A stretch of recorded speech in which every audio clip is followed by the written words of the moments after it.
ایک common morality کا تقاضا ہے کہ جب کسی ملک کے اندر کوئی فورن آفیشیل آئے تو وہ میزبان ملک اسے تحفظ فراہم کرے، اور انٹرنیشنل لا بھی اس کا تقاضا کرتا ہے۔ لیکن کیا ہو اگر میں آپ سے کہوں کہ پاکستان نے ایک ایسا دن بھی دیکھا کہ جس دن پولینڈ کے فارن منسٹر کو پاکستان کی ٹیریٹری کے اندر قتل کر دیا گیا۔ آداب ناظرین، عبداللہ علی ہاشمی آپ کے ساتھ ہے اور آپ دیکھ رہے ہیں میرا یوٹیوب چینل۔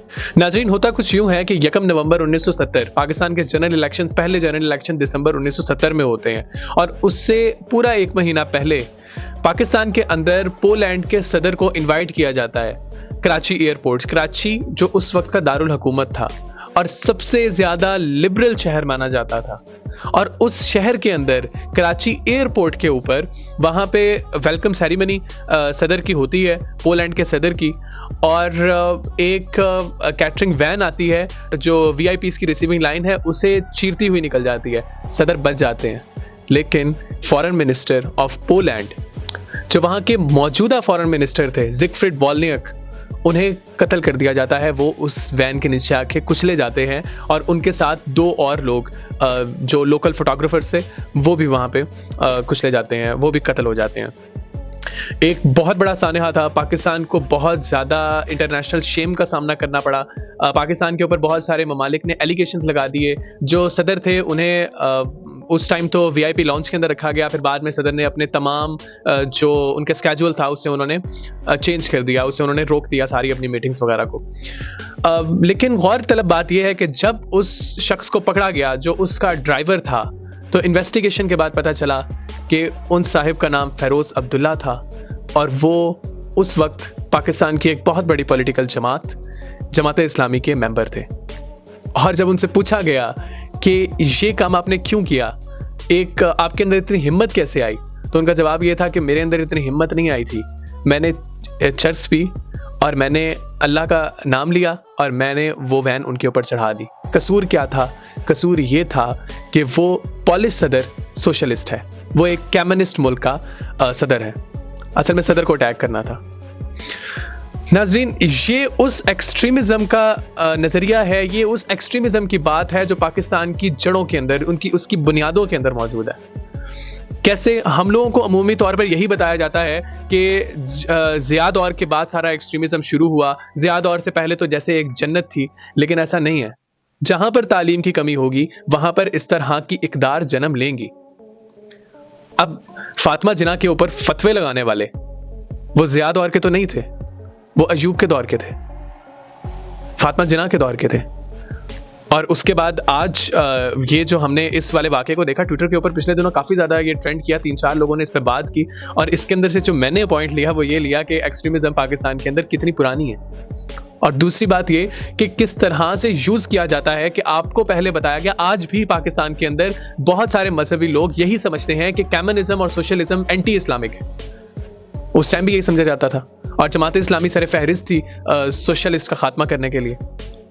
البتہ اس واقعے سے جو سوشلسٹ کو جس طرح سے قتل کیا گیا، اور اس واقعے کے بعد جماعت اسلامی نے اعلان برات کر دیا تھا، لیکن اس کے باوجود بھی یہ ایک بہت بڑی اگزامپل ہے کہ کس طرح سے ہمارے کلرجی کو بیرونی طاقتیں یوز کرتی ہیں۔ کولڈ وار جو یہاں پہ افغانستان اور پاکستان کے اندر جیتی ہے، اس ٹائم کولڈ وار چل رہی تھی، اور اسی وجہ سے امریکہ نے کوئی اتنا بڑا ایکشن نہیں لیا پاکستان کے خلاف اس وقت۔ یہی اگر کوئی ڈیموکریٹک ہوتا تو پھر ایک اور نظریے سے جو ہے وہ آج یہ بات کی جا رہی ہوتی۔ اور یہی ہوتا آ رہا ہے کہ پاکستان کی کلرجی کو اس طرح سے یوز کیا جاتا ہے کہ پہلے آپ کو یہ بتایا گیا کہ کمیونسٹ آپ کے خلاف ہیں، کمیونسٹ اسلام کے خلاف ہیں، سوشلسٹ جو ہیں وہ اسلام کے خلاف ہیں، انہیں کچل دیا جائے، انہیں مار دیا جائے، قتل کر دیا جائے۔ پاکستان، افغانستان جیسی یہ جو ساؤتھ ایشیا کا جو پارٹ ہے، ادھر کولڈ وار امریکہ جیتا ہی اس وجہ سے ہے کیونکہ ان کی کلرجی کو اس طرح یوز کیا گیا تھا۔ افغانستان کے اندر رشینز کو نکالنے کے لیے اور جس طرح سے یوز کیا گیا، انہیں یہی بتایا گیا کہ یہ کمیونسٹ ہیں، یہ رشینز ہیں، اور یہ اسلام کے خلاف ہیں، کافر ہیں، انہیں قتل کر دو۔ اور اسی طرح سے یہاں کی جو مین جو یہاں پہ مولوی طبقہ تھا اسے اس طرح سے اٹھایا گیا، ایکسٹریمسٹ لوگوں کو اس طرح سے انہیں اٹھایا گیا کہ یہ لوگ کافر ہیں، انہیں قتل کر دو، جبکہ انہوں نے یہ چیز سوچی نہیں کہ کہنے والے بھی تو کافر ہی ہیں۔ لیکن یہ ایک ایسی ٹیکٹک ہے جو ہمیشہ سے پاکستان کے اندر، پاکستان کی حدود کے اندر یہ یوز کی جا رہی ہے، آج تک یوز ہو رہی ہے۔ احمد راشد صاحب کی ایک کتاب ہے طالبان, اس کے اندر وہ لکھتے ہیں کہ the Taliban fighters were largely unaware of the political and ideological debates that fueled their movement. They didn't know what they were fighting for except that they were fighting for Islam and against the infidels. وہ کہتے ہیں کہ طالبان کو جب وہ لڑ رہے تھے ان کو کچھ پتہ ہی نہیں تھا کہ ہم کیوں لڑ رہے ہیں, سوائے اس کے کہ انہیں یہ کہا گیا تھا کہ تم اسلام کے لیے لڑ رہے ہو اور جن سے لڑ رہے ہو یہ کافر ہیں. اور اسی کتاب کے اندر احمد راشد صاحب ایک اور جگہ لکھتے ہیں کہ the Taliban's lack of political sophistication and understanding of the wider world was staggering. Many fighters had never heard of the United Nations, the European Union or the United States until they arrived in Kabul. ان کا کہنا ہے کہ جو مجاہدین کے نام کے اوپر, جہاد کے نام کے اوپر کابل کے اندر اتر چکے تھے, وہ ایسے لوگ تھے کہ جن کو یہ بھی نہیں پتا تھا, بہت سارے لوگ مطلب جو پاکستان سے لیے گئے تھے یا افغانستان کے لوکل ایریا سے آئے تھے, کہتے ہیں کہ ان بچوں کو, ان لوگوں کو یہ بھی نہیں پتا تھا کہ یونائٹڈ اسٹیٹس کیا ہے, انہیں یہ بھی نہیں پتا تھا یونائٹڈ یونین کیا ہے, یونائٹڈ نیشنز کیا ہے, نیٹو کو وہ نہیں جانتے تھے, انہیں ورلڈ آرڈر کا نہیں پتا تھا, لیکن انہیں صرف یہ کہا گیا کہ یہ اسلام کے خلاف ہے, چلو جی.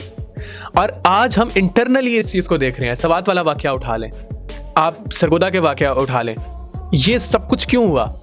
کیونکہ وہ جو ایکسٹریمزم ہے وہ اس حد کو پہنچ چکا ہے کہ اب آپ اسے اس طرح سے کنٹرول ہی نہیں کر سکتے, کیونکہ یہ لوگ اس چیز کو سمجھتے ہی نہیں ہیں. اگر ہم واقعتاً اس چیز کا کوئی سولوشن چاہتے ہیں تو وہ تعلیم کے علاوہ کچھ نہیں ہے.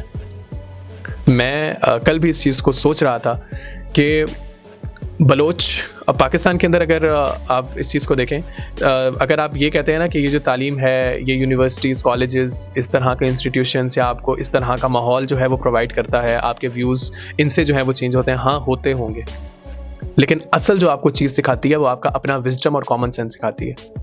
کیونکہ اگر ان چیزوں نے آپ کے یونیورسٹیز, کالجز نے آپ کے اندر لبرلزم لانا ہوتا تو یونیورسٹیز کے اندر یہ جو رباب لانے پہ پابندیاں, اس کے بعد پھر یونیورسٹیز کے اندر اس طرح کی کسی ایکٹیویٹی کے اوپر پابندیاں, آپ اٹھا کے دیکھ لیں Islamic university Bahawalpur, Islamic university Islamabad کے انسیڈنٹس تو جو ہوتے آئے ہیں, تو ان سب کے اوپر پابندیاں پنجاب کے اندر موجود ہیں. اور پنجاب کے اندر آج بھی اتنی ہی کنزرویٹو عوام موجود ہے, سندھ کے اندر اتنی ہی موجود ہے, کے پی کے اندر اتنی ہی موجود ہے. پاکستان کے اندر سب سے لبرل طبقہ بلوچ کا ہے, جن کو ہم نے تعلیم ہی نہیں دی, جن کے بارے میں یہ کہا گیا کہ اپنے بچے کو کتاب پکڑائی, ہمارے بچے کو بندوق. بلوچیوں کا یہ دعویٰ ہے. لیکن کیوں؟ کیونکہ ان کا اپنا وزڈم, ان کے گھر کا ماحول, ان کی وہ ساری چیزیں جو ہے وہ میٹر کرتی ہیں. میں وزیرستان کے ایک ہمارے اسٹوڈنٹ ہیں یونیورسٹی کے اندر, میں آپ کو ان کا واقعہ سناتا ہوں اوریجنل. اس لڑکے سے ان کی کلاس کے اندر پروفیسر نے یہ کویسچن کیا تھا, any moment of your life when you felt proud of your self, کوئی ایسا زندگی کا لمحہ جب آپ کو خود پہ فخر ہوا ہو. اور ایک ہاتھ کھڑا ہوا, ایک وزیرستان کے لڑکے کا, پٹھان کا, پختون کا.